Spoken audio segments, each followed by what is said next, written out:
Bonjour Yvan Bourgnon, vous êtes navigateur suisse et vous êtes lancé il y a un an pour un exploit, peut-être réalisé, le premier tour du monde en voilier non habitable. Vous étiez venu nous en parler ici même sur ce plateau et voilà que vous vous êtes échoué, voilà que le tour du monde, eh bien, s'est terminé mal pour vous.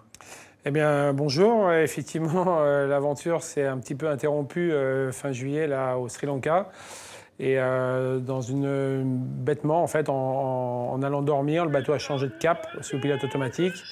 Et j'ai terminé sur les cailloux, dans les rouleaux, alors qu'il y avait des plages à côté.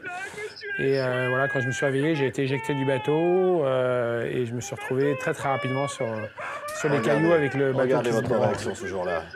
Putain, je me suis endormi 5 minutes. Ah, j'aime pas voir ces images. Je me suis échoué, mais putain, mon bateau est mort. Oh là là là là, mais j'ai traversé tous les océans et là je suis là comme un con sur un caillou.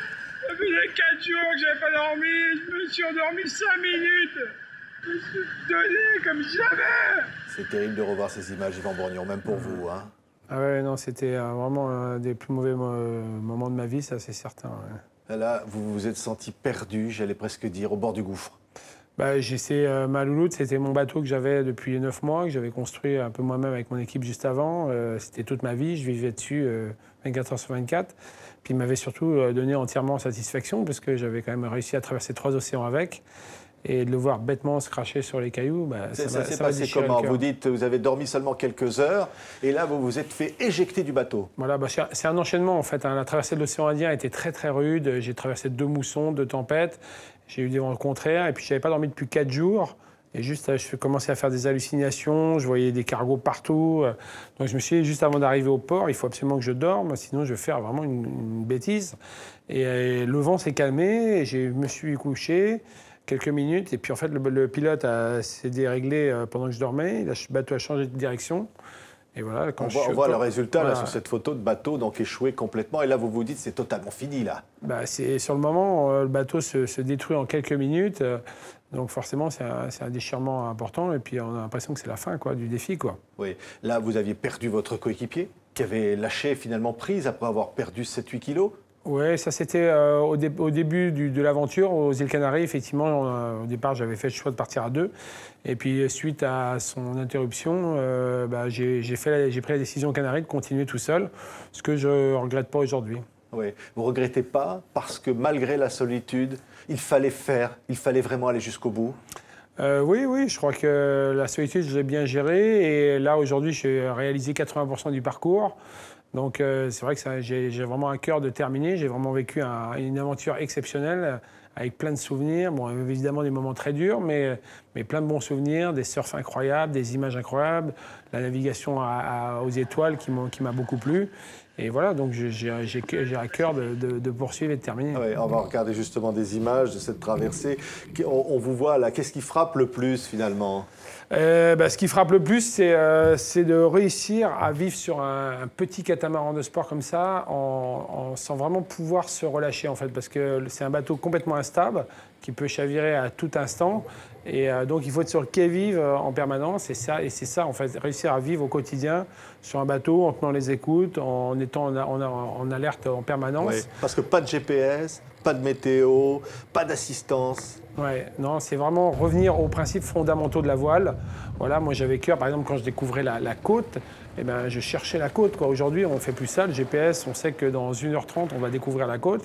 Moi, pour retrouver mon port d'arrivée, il fallait que je cherche la côte à l'horizon et tout. Et le fait de découvrir la côte comme ça, comme on le faisait à l'ancienne, c'est des sensations et des plaisirs que j'ai retrouvés qui m'ont fait vraiment plaisir. Oui, on voit ici, ces images sont formidables. Hein, ça donnerait presque envie de partir avec vous. Hein. Mais malgré tout, c'est très dur. Et il n'y a pas finalement d'habitacle. Hein, ce sont des bateaux non habitables. Ce qui est terrible parce que tous les navigateurs avant vous, eux, pouvaient finalement se reposer quelque part. Voilà, toutes les aventures qu'on peut imaginer, terrestres, polaires ou montagnes, il y a toujours soit une tente, soit un igloo, soit une cabine pour se protéger. Et là, l'idée, c'était vraiment d'épurer complètement le truc, de lancer un nouveau concept d'aventure en n'ayant aucune possibilité de repli, de refuge.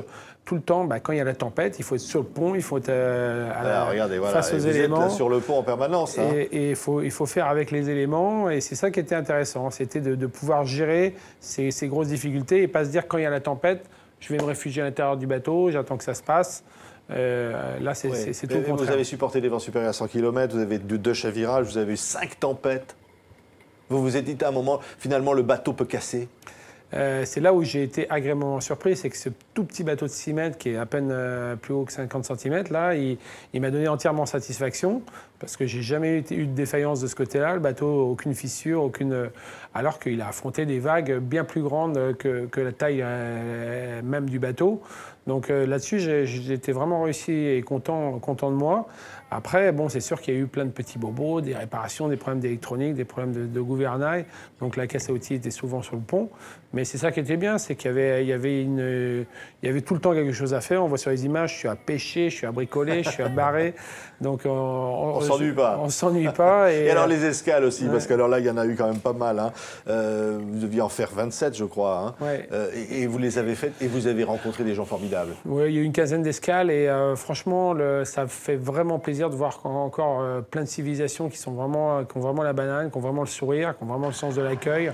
Les Marquises, les Vanuatu, tout ça, ça a été des escales incroyables où moi, je prévenais personne quand j'arrivais. J'arrivais sur une plage, très vite, il y avait 15-20 petits bonhommes autour de moi, prêts à aider, prêts à filer un coup de main. Et ça faisait aussi partie de l'aventure. Oui. Le but, finalement, Yvan Bourgnon, de cet exploit, vous qui avez fait la Transat Jacques Vabre, qui avez battu des records de vitesse sur des énormes géants des mers, là, vous vous lancez sur un petit bateau, finalement, et vous dites, c'est quoi le but ? Le but, c'était pas de critiquer la voile d'aujourd'hui, mais c'est vrai que la voile d'aujourd'hui a tendu vers une voile d'ingénierie, beaucoup d'assistance, beaucoup de météo, beaucoup de temps à l'intérieur du bateau. Et moi qui ai connu un peu toute cette évolution, j'avais envie de revenir un petit peu à ce que j'ai appris avec mes parents quand j'étais petit, cette navigation au sextant, au soleil, de découvrir la mer, de ne pas avoir l'informatique à tout va, et voilà, de vivre au plus proche de la nature. Et là-dessus, j'ai été vraiment satisfait, quoi. Et là, vous voulez à tout prix repartir, c'est quand même incroyable. Vous avez fait les 3 quarts, il vous manque ce quart là comme ça. Vous dites ça y est, ça je l'ai à portée de main, je le veux. Hein. Avant le départ, vous savez, tout le monde disait c'est impossible, le premier virage il va se fracasser et tout. C'était pas réalisable aux yeux de tout le monde. Aujourd'hui, j'ai fait 80% du parcours, donc j'ai pu montrer la crédibilité du projet et du défi, donc pourquoi pas le terminer, quoi. Allez, on vous souhaite bonne chance. On voulait vraiment être là encore pour vous accompagner après être venu nous présenter ça avant le départ, puis vous saluer et dire bonne chance, bon vent aux navigateurs que vous êtes, Yvan Bourgnon. Merci d'être venu sur TV5 Monde. Merci beaucoup.